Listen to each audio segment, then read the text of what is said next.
உண்ணாவிரதம் இருந்தாங்க. முதலமைச்சராக இருந்து கலைஞர் அவர்கள் இதற்காக பல போராட்டங்கள் நடத்தினார். அண்ணன் ஸ்டாலின் அவர்கள் பல தீர்மானங்களை நிறைவேற்றி இருக்கிறார்கள். அது மட்டும் இல்லை, இதுவரைக்கும் முதல்வராக இருந்த அத்தனை பேருமே இதற்காக நாம பேசியிருக்கிறோம், போராடுகிறோம், சட்ட ரீதியாக நாம் அதற்கான தீர்வுகளை காண்கிறோம்.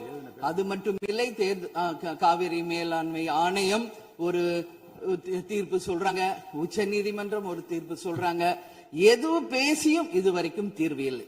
இப்பொழுது முதல்வராக பதவியேற்றிருக்கும் சிவகுமார் அவர்கள் சொல்றாரு, நாங்க பேச தயாராக இருக்கிறோம் என்று.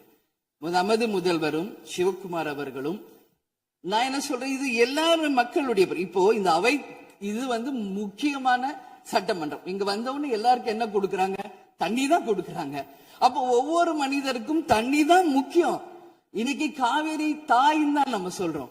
ஒரு தாயின் ஒரு குழந்தைக்கும் எப்படி தாய்ப்பால் இன்றியமையாதோ அது பாருங்க, அத்தனை பேரும், அது விவசாயிகளா இருக்கட்டும், குடிமக்களாக இருக்கட்டும், இங்கு மிக முக்கியமானது குடிதண்ணீர். நீரின்றி அமையாது இவ்வுலகு.